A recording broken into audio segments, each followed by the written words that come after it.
Vamos ao Salmo 128. Semana passada nós ouvimos a meditação no Salmo 127. Estamos tratando dos cânticos de peregrinação, que vão do Salmo 120 ao Salmo 134. E o sermão de semana passada é a dobradiça desses cânticos que nós estamos rememorando e meditando aqui.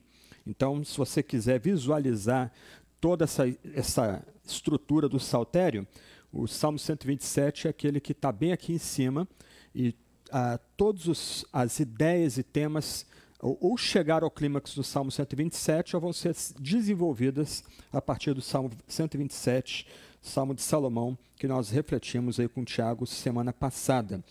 O Salmo 128 é um exemplo de ensino sacerdotal ministrado aos peregrinos reunidos nas 3 grandes festas, quando judeus piedosos, homens, mulheres e crianças, são das suas aldeias, das suas tribos, literalmente subindo para Jerusalém, para Sião, para celebrar a Deus ali na Páscoa, na festa das semanas e dos tabernáculos.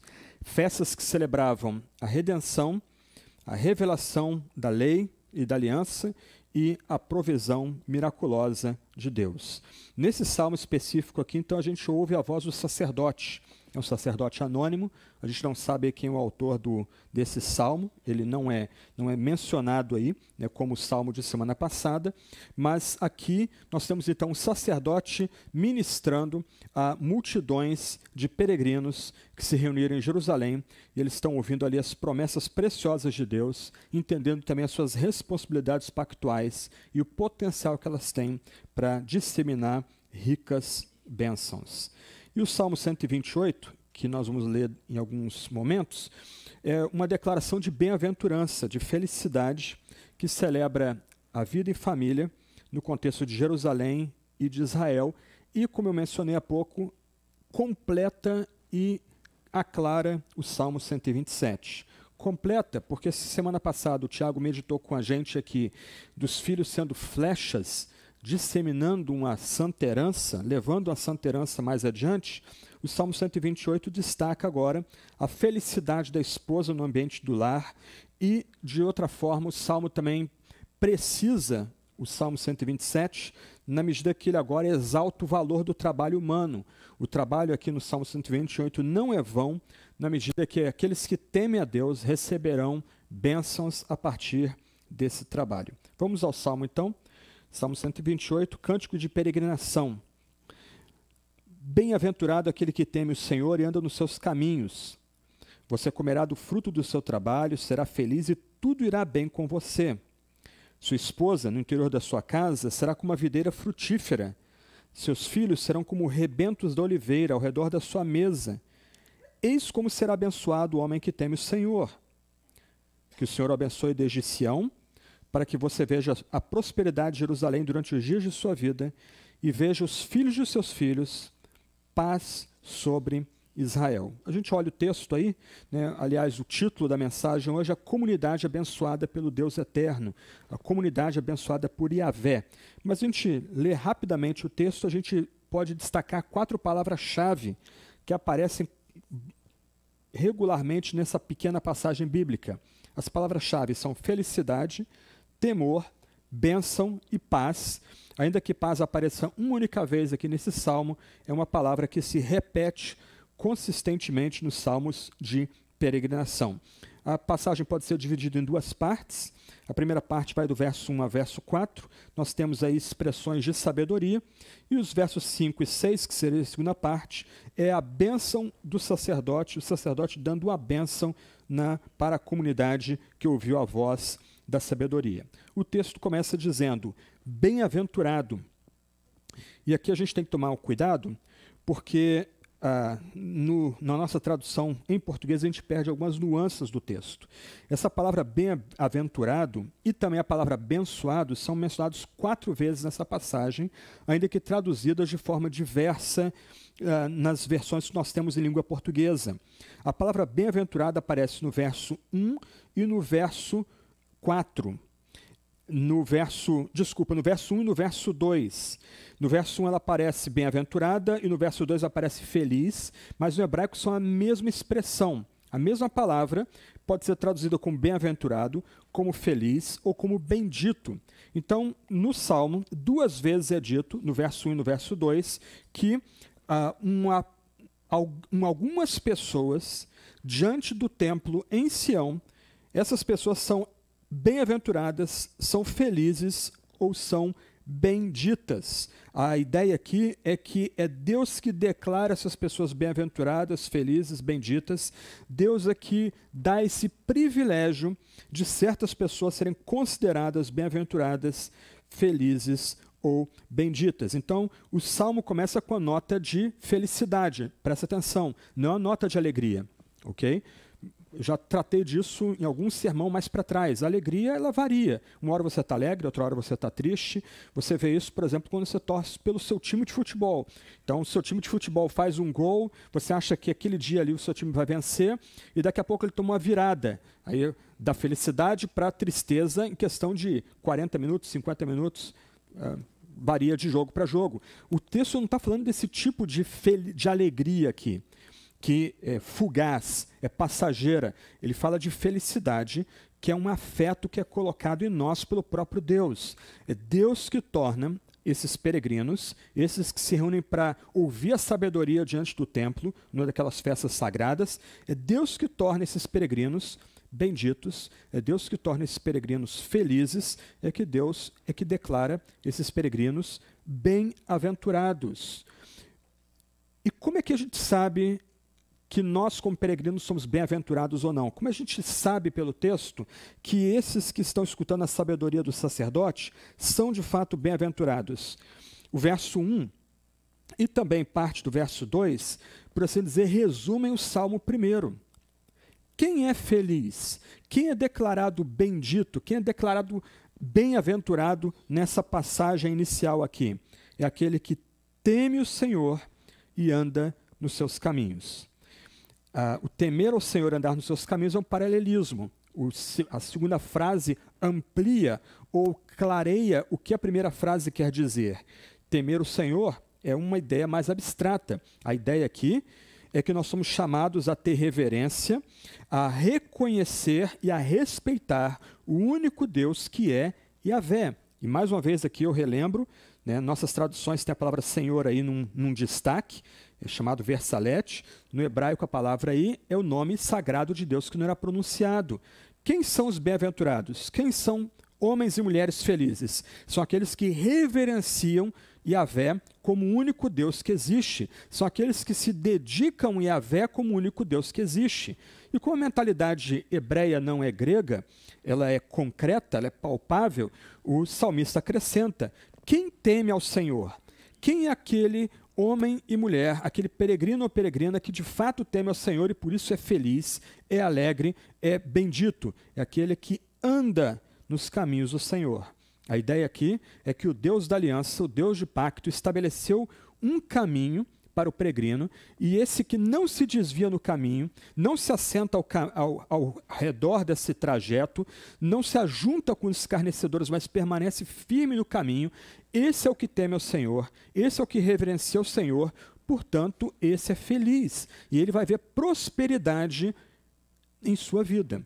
E aqui a gente tem que tomar cuidado, né, se de um lado a gente critica as pregações de prosperidade, que muitas vezes são mágicas, né, você se declarar, se tomar posse, você vai ter riqueza, saúde, etc., prosperidade. Do outro lado, a gente também não pode rejeitar o fato de que se nós vivemos uma relação pactual com Deus, se nós reverenciamos o nome de Yahvé, se nós caminhamos os caminhos que Yahvé estabelece para a gente, haverá bênçãos em nossa vida. Nós vamos desfrutar de bênçãos palpáveis em nossa existência. Bem-aventurado aquele que teme Yahvé e anda nos seus caminhos, será feliz e tudo irá bem com você. Que grande promessa que nós temos aqui. Se nós tememos a Deus, se nós reverenciamos o nome de Deus, nós podemos ser felizes, nós podemos desfrutar de felicidade independente das circunstâncias externas ao nosso redor, e nós veremos bênçãos ou receberemos bênçãos em nossa própria existência. Eu estou segurando a primeira frase do verso 2 para desenvolver junto com o verso 3 e com o verso 4. Mas antes de avançar, a gente precisa olhar o texto e olhar o nosso coração e se perguntar, nós tememos a Yahvé? Nós reverenciamos esse nome sagrado? O que o salmista requer da gente aqui, como ele requereu dos peregrinos que ouviram ele em primeiro lugar, é toda a nossa existência. Nós somos chamados a reverenciar esse nome elevado com toda a nossa vida, com a nossa mente, com o nosso coração, com nossos afetos, até mesmo com o nosso corpo. Nós somos chamados a responder a Deus com tudo que somos, se queremos ser felizes, se queremos ser benditos, se queremos desfrutar da bem-aventurança. Nós temos nos entregado completamente a Deus? Nós temos nos rendido completamente a Ele? Gente, isso aqui é muito bonito. O texto não está perguntando aqui se você é um doutor ou uma doutora da lei. O texto não está perguntando se você domina as minúcias da teologia cristã. O texto não está perguntando se você é especialista em grego ou hebraico ou mundo antigo. O texto requer de nós o seguinte: se nós tememos a Deus, se nós reverenciamos a Deus com tudo o que somos, a gente vai ser feliz, a gente vai ser bendito e a gente vai ver fruto dessa bênção em nossa existência, aqui e agora. E você vai notar daqui a pouco que é um fruto crescente. É um fruto imediato, direto em nossa família, é um fruto na cidade, é um fruto na nação, e alguns aqui vão ver esse fruto até em outras gerações. Você teme ao Senhor? Você tem se dedicado completamente ao Senhor? Você tem se consagrado completamente a esse Deus que é o único Deus que existe, o único Deus vivo e verdadeiro e que requer tudo que você é e você tem? Nós vivemos tempos críticos hoje. Há uma guerra cultural gigantesca em todo o Ocidente, e algo que causa desconforto muitas vezes é notar pessoas que foram criadas num ambiente piedoso, filhos e filhas nossos, eles vão para faculdades, que se tornaram verdadeiras madraças, e têm a sua fé pervertida ali. De certa forma, nós pastores, presbíteros, diáconos, professores, temos nossa parcela de culpa. A gente tem ensinado pouco, a gente tem instruído pouco nossos filhos e filhas. A gente tem dado pouco a eles. Mas, do outro lado, olha a responsabilidade que é colocada sobre cada um de vocês aqui individualmente. Cada um de nós aqui é chamado a temer o nome santo de Deus, a andar nos caminhos de Deus, a não se desviar 1 centímetro para a direita ou para a esquerda desses caminhos que Deus coloca diante da gente. Se você teme a Deus, você é feliz. Isso é declarado sobre você, não é algo que você produz. Ah, vou produzir felicidade aqui. Vou ver um filme para rir e vou ficar feliz. Você pode ficar alegre. E acabou o filme, bate aquela depressãozinha, aquela tristeza básica. Se você teme ao Senhor e anda nos caminhos do Senhor, se você dedica tudo que você é a esse Senhor, você já é declarado feliz. Você já é declarado abençoado, bendito, bem-aventurado.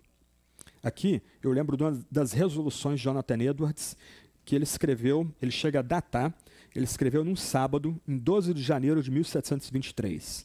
Ele diz: resolvi que a partir daqui, até que eu morra, nunca mais agirei como se me pertencesse a mim mesmo de algum modo, mas inteiramente e sobejamente pertence a Deus, como se a cada momento de minha vida fosse um dia normal de culto a Deus. A gente tem se dedicado assim ao Senhor. A gente tem se consagrado assim ao Senhor, não com mentes divididas, não com corações divididos, não sem ignorar o corpo, mas será que nós temos rendido tudo o que somos ao Senhor, temendo-o em todo o tempo, temendo em toda a nossa caminhada, de tal forma que a gente experimenta felicidade, a gente experimenta que a gente é bendito diante de Deus? E, gente, mais uma vez, o texto aqui também tem uma implicação aqui bonita. O texto aqui não está falando de riqueza, não está falando de diploma. O texto não está dizendo de posição social, de poder. Se você teme ao Senhor, se você se dedica completamente a esse Senhor, se você tem reverência pelo nome dEle, se você caminha os caminhos dEle, sem se desviar nem para a direita nem para a esquerda, Deus te declara bendito, Deus te declara abençoado. Aqui a gente só pode responder, lembrando do antigo hino de Isaac Watts: se eu fosse o mundo lhe ofertar, ele o iria desprezar. Seu grande amor vem requerer minha entrega, todo o meu ser. Se nós tememos ao Senhor, se andamos nos seus caminhos, nós somos abençoados, nós somos benditos, nós somos felizes. Os mais felizes entre os homens, as mais felizes entre as mulheres. Isso é uma promessa que vem do próprio Senhor para a gente nesse salmo. E aí o salmo trata de forma concreta duas bênçãos que vêm do fato de nós temermos o Senhor e andarmos o caminho do Senhor.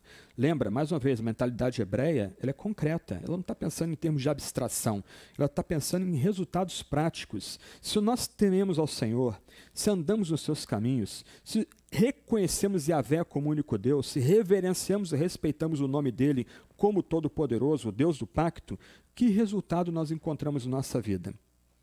O primeiro resultado, que a gente encontra aí em parte do verso 2 e depois do verso 4, é que nosso trabalho vai produzir resultado e nós vamos desfrutar daquilo que é produzido. No Salmo 127, se a gente trabalha sem o cuidado do Senhor, sem a bênção do Senhor, nosso trabalho é vão. Isso foi mencionado semana passada. Agora, se você, meu irmão, minha irmã, teme a Deus e experimenta a alegria de Deus na sua vida, Deus promete que você vai ver resultado do fruto do seu trabalho e vai usufruir o resultado do seu trabalho. Essa é a primeira bênção que é destacada como resultado do temor que a gente deve ter por Deus e nossa resposta de permanecer andando nos caminhos do Senhor. Se nós temermos a Deus, nós vamos ser bem-aventurados e nós comeremos do fruto do seu trabalho. O que é a maldição do trabalho, segundo Gênesis capítulo 3? É que aqueles que trabalham para si mesmos nunca terão contentamento, nunca vão usufruir o resultado do seu trabalho. Irmãos e irmãs, por que homens e mulheres poderosos se corrompem? Porque eles precisam de dinheiro? Não, porque eles acham que a felicidade está no dinheiro. O dinheiro se tornou um ídolo para eles. Só que eles nunca conseguem satisfazer esse ídolo. Por isso que eles precisam de mais e mais e mais, e daqui a pouco são todos enrolados.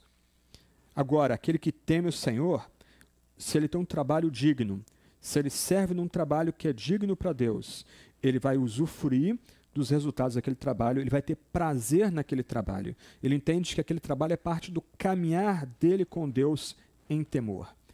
Ele vai poder usufruir o resultado do seu trabalho. Só que o texto do Salmo 128 vai desenvolver a ideia do Salmo 127 de herança do Senhor são os filhos. Se no Salmo 127 o foco está nos filhos como herança, aqui o Salmo 128 faz um outro destaque. Ele foca a esposa no lar. E ele foca a esposa no lar por uma imagem que é de cunho sexual. Ele usa aqui a ideia da videira, que é usada, por exemplo, em Cântico dos Cânticos, em Isaías 5, para falar daquele prazer que um homem ou mulher podem usufruir num casamento segundo a bênção divina. O que o salmista ensina para a gente aqui? Que se nós somos felizes porque tememos o Senhor, nós, primeiro, como resultado dessa felicidade e temor ao Senhor, vamos ter prazer no nosso trabalho e vamos usufruir do fruto do nosso trabalho. Mas também, aqueles que são casados diante da bênção de Deus, eles vão poder, num ambiente de parceria e de prazer, ter filhos para o Senhor. O texto aqui é poético. A esposa, no interior da sua casa, será como videira frutífera, e seus filhos serão como rebentos de oliveira ao redor da mesa. Então, a segunda bênção que aqueles que temem ao Senhor e são felizes usufruem é trabalho e usufruir do trabalho. E a segunda bênção, no ambiente de prazer, abençoados por Deus, como fruto do amor conjugal, eles terão filhos sob a bênção de Deus, eles gerarão filhos, como o texto diz, como a videira produz uvas. E o vinho aqui no Antigo Testamento está conectado à alegria, ao coração alegre, a um ambiente de casamento onde ambos desfrutam de prazer na bênção divina. Em outras palavras, aqueles que temem ao Senhor e são felizes por causa do temor do Senhor, eles não só produzirão trabalharão produzindo e desfrutarão daquilo que é produzido, mas eles também desfrutarão dessa bênção dentro de casa, tendo prazer num casamento sob a bênção de Deus e tendo filhos também sob a bênção divina. Só que aí o texto aqui, o verso 3, ele mistura duas imagens. Ele fala da videira ligada ao vinho e ao prazer e alegria conectados ao casamento, e ele fala da oliveira. O salmista aqui, ele misturando essas duas imagens, ele aponta para uma questão importante aqui. Famílias que são abençoadas, famílias que têm filhos como uvas surgem na videira, eles abençoarão também a nação, porque a oliveira era uma árvore conectada com Israel e com o crescimento do próprio Israel, como a gente pode lembrar, por exemplo, em Romanos capítulo 11. Em outras palavras, o que Deus afiança aqui é que aquele homem, aquela mulher, simples que seja, que teme ao Senhor, ele vai ser feliz. Ele vai desfrutar contentamento se ele é totalmente consagrado ao Senhor. E o sinal visível dessa bênção, dessa felicidade que é atribuída a este ou a esta, é que ele vai trabalhar e vai usufruir as bênçãos do trabalho. Esse casal terá filhos e terá o privilégio de assentar-se na mesa com esses filhos, e mais, a nação será abençoada por causa desse tipo de casamento, de um casal que teme ao Senhor e que anda nos caminhos do Senhor. Em outras palavras, trazendo o texto do Antigo Testamento para nós hoje aqui, lembra como é que essas imagens se misturam na Bíblia, né? Sião, o que é Sião no Antigo Testamento, o que é Sião no Novo Testamento, o que é o templo no Antigo Testamento. Hoje nós somos o templo de Deus, onde o Espírito Santo habita. O que a gente precisa lembrar aqui é que se cada um de nós aqui se aplica a andar nos caminhos do Senhor, e cada um de nós aqui teme ao Senhor, Deus infundirá alegria em nossa vida. Deus infundirá essa felicidade, essa bênção sobre a nossa vida. Nós usufruiremos dessa bênção tendo bom trabalho e usufruindo as bênçãos que vêm desse trabalho digno, mas também teremos famílias estruturadas e saudáveis. Aí o salmista acrescenta outro detalhe aqui, e eu vou traduzir isso em termos de Novo Testamento. Se nós temos famílias abençoadas, a igreja vai ser abençoada também. Você pode tentar visualizar isso aqui como um tipo de pirâmide invertida. Cada um de nós se aplicando a temer ao Senhor e receber a felicidade e a beatitude, a alegria que vem do Senhor, isso se concretizando o nosso trabalho em nossas famílias. Nós tendo famílias abençoadas, os pais sentados ao redor da mesa com seus filhos, todos ali alegres e contentes e temendo ao Senhor, isso se refletindo diretamente na cultura da igreja, em como a igreja é e ela procede. E vocês podem notar que quanto mais estruturadas as famílias forem numa igreja local, mais saudável também essa igreja local, mais bem estruturada essa igreja é. Mais frutífera essa igreja será.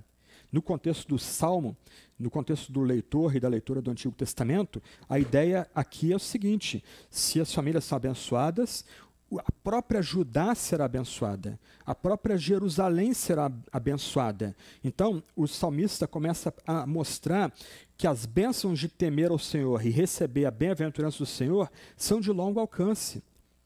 Elas são muito simples, mas muito bonitas. Implica nós usufruirmos nosso trabalho, nós termos uma boa família e termos também uma boa comunidade da fé, uma comunidade da fé que realmente é abençoada. Em outras palavras, essas famílias que são abençoadas contribuirão para o bem-estar da Jerusalém, ou no nosso caso, para o bem-estar da igreja, para a vida em comum na igreja. Aqui nós somos lembrados que a nossa felicidade, a nossa bem-aventurança está em Deus, mas não nos grandes eventos da história. Os reinos vêm e vão, os impérios são passageiros. Muito provavelmente esse salmo aqui foi escrito após o cativeiro, com Ageu e Zacarias, junto com outros líderes, tentando reconstruir o templo e tentando reconstruir Jerusalém, que não era nem nem lembrava a glória antiga da época de Salomão e Josias e Josafá e Asa e Ezequias e outros grandes reis que eram segundo Davi. Mas ainda assim, mesmo numa época de transição e de incerteza e de aparente isolamento no mundo persa, os judeus piedosos eram convocados a temer o Senhor, andar nos caminhos do Senhor, sabendo que eles poderiam usufruir bênçãos. Um filme que foi feito alguns anos atrás, chamado Miami Vice, baseado numa famosa série de TV, né, uma série de detetives, virou até uma série clássica, ele termina de forma muito curiosa. Um dos detetives, mesmo tendo resolvido a situação ali de tráfico de drogas em Miami, ajudado a desbaratar uma quadrilha colombiana, etc. e tal, ele termina o filme indo para o hospital visitar a esposa dele. Ele era um bom policial, trabalhava infiltrado, virou um herói para sua comunidade, mas no final, o que valia mesmo, o que era mais importante, era a busca da felicidade com a sua esposa que havia sido ferida anteriormente.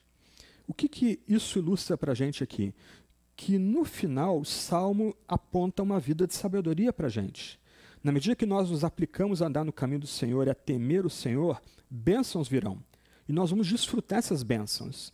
Mas essas bênçãos, na maior parte das vezes, não são grandes conquistas. Não são diplomas na parede, não são participar dos debates públicos, ver uma causa sendo vitoriosa. O grande sucesso é a vida em família. E como essa vida em família também abençoada pode trazer bênção para mais adiante. Como o próprio Salmo diz, o esposo e a esposa, eles verão seus filhos crescendo como videira frutífera e terão esses filhos ao redor da sua mesa. É muito trágico a gente estudar, por exemplo, a vida de grandes políticos, como o próprio Winston Churchill, um homem tão importante na história política do século XX, um herói por seus próprios méritos, e a vida familiar um fracasso. Seus filhos, todos disfuncionais, para usar uma palavra que se tornou popular em nosso campo. De que adianta ter conquistado o mundo se perdeu as coisas mais básicas da vida? O temor ao Senhor, o andar no caminho do Senhor, usufruir as bênçãos do seu trabalho e ver a sua família diante de si. Nós, brasileiros, imitamos às vezes o pior da cultura americana. A cultura americana, por exemplo, no que se refere à refeição, você almoça em pé, meio que engolindo a comida para voltar para o trabalho. E isso acaba se espalhando por toda a nossa cultura. É meio chocante para brasileiros quando eles vão para Portugal ou para um país hispânico, ou visitam a casa da Maritza aqui, e chegam num domingo ali, a mesa posta com muita comida, diferentes tipos de comida, e a expectativa ali não é que você saia devorando, né, como adolescente, toda a comida que é posta na mesa, mas que você saboreie a comida lentamente, vagarosamente.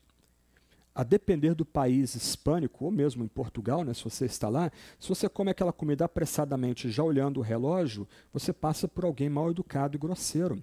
Porque a ideia ali, a expectativa que se tem é aquela refeição da família e da comunidade, e geralmente em países hispânicos, você vai ter que trabalhar muito para ser convidado para uma refeição assim. Aquele é um momento da família, aquele é um momento de, por assim dizer, contar as bênçãos, onde pais, filhos e geralmente a família estendida, tios e netos, podem sentar e saborear uma comida preparada com capricho durante um bom tempo. E ali eles podem conversar de tudo, livremente. Isso é uma reminiscência do que nos é apontado aqui no Salmo. Sabe o que é bênção, então? Sabe onde você encontra a sua redenção? É nessa reunião em família. Você está lá no domingo, a mesa posta, grande, toda a família reunida ali, amigos chegados também, e lentamente, sem pressa nenhuma, você poder usufruir aquele momento ali com aqueles seus. Isso é bênção para o Salmo. Isso é que permanece. Isso é que cria uma tradição que vai passar mais adiante. É isso que solidifica não só a igreja, mas a família e a própria sociedade, e é o que nos livra do barbarismo também. Então, o Salmo lembra, por meio de sabedoria, que se nós tememos a Deus e andamos nos seus caminhos, se nós reverenciamos a Deus como o único Deus que existe, se nós nos dedicamos completamente a esse Deus, nós seremos bem-aventurados. Nós somos chamados, declarados de bem-aventurados. E nós vamos usufruir essa bênção em duas medidas principais. Primeiro, usufruindo do nosso trabalho, tendo alegria com o que a gente faz. E segundo, vendo a nossa família crescer. E às vezes por meio de agregados, mas a gente os considera como familiares. E a gente tem alegria, tem contentamento em estar com eles ali, saboreando um tempo bom. A segunda parte do Salmo, que é consideravelmente menor, vai do verso 5 ao verso 6, e aqui é um eco de Números capítulo 6, verso 24 a 26, que nós vamos ler ao final. Vai ser a nossa bênção de despedida hoje, nesse domingo. Se na primeira parte, então, nós temos palavras de sabedoria, dirigidas aos peregrinos e a nós também, agora nós temos palavras de bênção. Antes é descrito uma cena bem simples, o contentamento com o trabalho, contentamento com família, como resultado do temor e da bênção divina. Agora é colocado em nós aqui uma ênfase na nossa vida como homens, mulheres, membros de famílias na comunidade. O texto parece que muda o foco aqui. De novo, o nome sagrado de Deus é mencionado, Senhor, Yahvé, e agora pede-se, que desde Sião ou desde Jerusalém vocês sejam abençoados. Uma parte do Salmo, o foco está em cada um de vocês. O foco está na família de cada um de vocês. Agora mudou o enquadramento. Agora, de Sião é dito para toda a comunidade, para todo o ajuntamento do povo de Deus, que é bem-aventurado, que é abençoado, que é bendito. Que o Senhor te abençoe desde Sião. Aqui a palavra abençoe é uma palavra ligeiramente diferente da mesma palavra usada no verso 1 e verso 2. Essa palavra abençoe é usada no verso 4. Ela tem um foco um pouco diferente aqui. Se na primeira palavra tem a ver com Deus declarando que nós somos bem-aventurados, abençoados, aqui tem a ver com Deus derramando a bênção, Deus entregando a bênção para cada um de nós. Então, bem-aventurado, bem-aventurado, abençoado, abençoado, verso 4 e verso 5. Aqui é pedido, então, que de Sião seja derramada bênção sobre todo o povo. De Sião que a gente veja a prosperidade de Jerusalém. A ideia da videira e da oliveira se misturam aqui. A ideia de mãe tendo filhos e Jerusalém tendo seus filhos, que é Judá ou é Israel, as duas figuras se misturam. Da mesma forma como a gente espera que a família seja abençoada, se a família for abençoada, a nação também será abençoada. A nação receberá dádivas aqui. Então, agora se pede que juntos a gente receba bênçãos desde Sião e juntos a gente ore pela prosperidade de Jerusalém. Na mentalidade do leitor do Antigo Testamento, ele pensaria aqui de forma concreta. Ele, então, já que ele está sendo declarado abençoado e ele visualiza palpavelmente essas bênçãos diante de si, trabalho e família, do outro lado agora ele suplica para que Jerusalém seja abençoada. Ele suplica para que o templo, que é o lar eterno de Deus no Antigo Testamento, para que as muralhas, para aqueles que vigiam as muralhas, como meditamos semana passada, eles permaneçam firmes, para que Deus levante bom rei e bons sacerdotes, para que de Sião essa bênção se dissemine. Agora nós estamos no Novo Testamento. Nós somos o templo de Deus, o edifício de Deus vivo. O Espírito Santo habita entre nós aqui. Nós, então, suplicamos agora pela bênção à igreja. Se de um lado nós estamos usufruindo bênçãos em nossa vida, em nossa família, porque nós tememos a Deus, agora a gente é chamado a ter uma preocupação por toda a comunidade do povo de Deus. Nós somos chamados a orar pela prosperidade da casa de Deus, da morada de Deus, e nós aqui juntos somos essa morada divina. Deus habita conosco aqui. Nós somos as pedras do edifício que Deus está construindo, tendo Cristo como a pedra angular. Então, meus irmãos e irmãs, ao mesmo tempo que a gente ouve a palavra evangélica, vocês são bem-aventurados. Se vocês andam nos meus caminhos, vocês são bem-aventurados. Do outro lado, a gente agora tem a preocupação. Senhor, vela pelo teu povo, vela pela tua morada, vela pela tua cidade, vela por Jerusalém. E o texto aqui termina de forma muito bonita, porque ao peregrino é prometido que ele vai ver os filhos dos seus filhos. E que privilégio para avós e avós aqui ver os seus netos aqui. Isso é bênção divina. Isso é uma dádiva que Deus concede a vocês. Deus os sustenta com vida. Deus dá de si mesmo para manter vocês vivos, para vocês verem essa bênção sendo disseminada para outras gerações. Mas as imagens se misturam, videira e oliveira, mãe e filhos, Jerusalém, Judá ou Israel. Ao mesmo tempo que nós podemos ter o privilégio de ver netos, do outro lado nós somos chamados a ver o povo de Deus crescendo, se tornando influente, se mantendo firme nos caminhos do Senhor e Deus trazendo outras pessoas para fazer esse povo crescer. E que privilégio quando a gente frequenta uma igreja que é saudável e a gente vive uma época dessa igreja em que ela começa a crescer. Pessoas novas vão sendo agregadas a essa comunidade. A gente fica alegre, os pastores ficam alegres, os diáconos ficam alegres, os professores da comunidade ficam alegres. Eles estão vendo que o seu trabalho não é vão no Senhor. Antes, eles estão vendo o fruto da videira sendo multiplicado dentro da comunidade, dentro dessa igreja, quando mais pessoas vão se achegando. É bonito quando um pastor mais velho vê não só novos pastores surgindo, mas uma terceira geração de gente fiel surgindo a partir do seu ministério. Eu fico imaginando, por exemplo, o Dr. Shed, a alegria que ele deveria experimentar vendo tantas pessoas sendo impactadas diretamente por ele, e essas pessoas impactando a terceira geração, uma quarta geração. Isso é bênção, é a felicidade que Deus dá para um homem ou uma mulher que teme o Senhor, que é consagrado completamente a esse Senhor e que vive nos caminhos de Deus. E aí o texto termina com a bênção famosa, né? Paz sobre Israel. O peregrino aqui não está preocupado só com o seu bem-estar pessoal ou com o bem-estar da sua família, ainda que essas dádivas sejam dádivas do próprio Deus. A prosperidade que vem do trabalho justo, honesto, o crescimento da família no ambiente de amor, né, na medida que uma videira cresce e dá ali as uvas, né, tem as uvas e da uva vem o vinho que traz alegria. Mas, mesmo longe do templo, o peregrino aqui tem uma preocupação com a adoração a Deus, tem uma preocupação com a defesa da cidade, tem uma preocupação com a dinastia do rei Davi.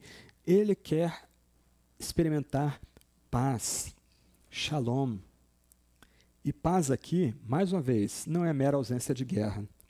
A paz aqui que é derramada sobre Israel, que é ofertada a Israel, é inteireza, integridade, harmonia, realização, relacionamentos firmes com outras pessoas, sucesso das pessoas nas suas empreitadas, no seu trabalho árduo, um estado de plenitude e realização.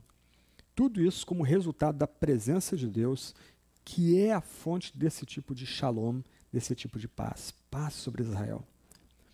O mundo em tumulto, as pessoas não conseguem mais conversar, não conseguem mais dialogar, nem sobre política, nem sobre esporte, todo mundo com raiva, com amargura, cheio de ódio. Só que o que nos é dado aqui como a palavra final? Uma bênção de que nós podemos, bem-aventurados, desfrutar paz. Paz como Israel de Deus. Algumas aplicações para a gente encerrar essa reflexão. Primeira aplicação prática é que a gente é chamado aqui a contribuir para edificar o Israel de Deus, vivendo a vida completamente dedicada a Ele.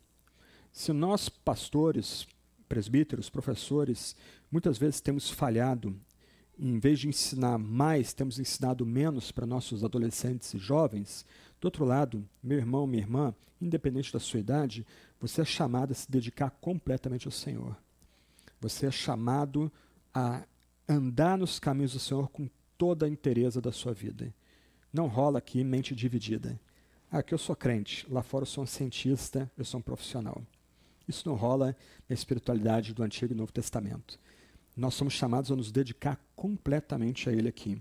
Como lembra o Catecismo de Heidelberg, a gente é chamado a proferir juntos: a Ele pertenço em corpo e alma, na vida e na morte, e não pertenço a mim mesmo.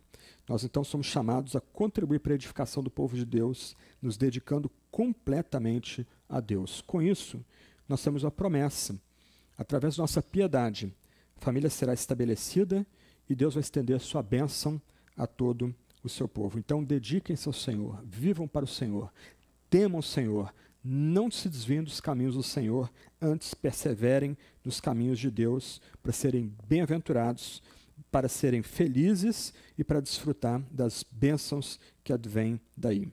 Segunda aplicação: como igreja, nós precisamos sempre estar unidos com os irmãos e com Cristo.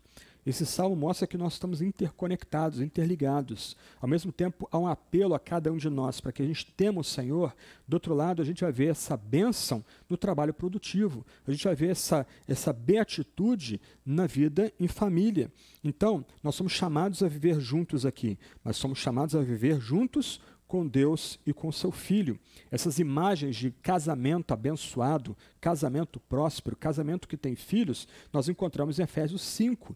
E Efésios 5 lembra que nós somos chamados a nos entregar completamente ao nosso noivo, que é Jesus Cristo. Então, ao mesmo tempo que somos chamados a estarmos juntos, também somos chamados a, por meio do temor do Senhor, nos unir por Cristo. E quando nós estamos verdadeiramente unidos com Cristo, nossa comunidade se torna atraente.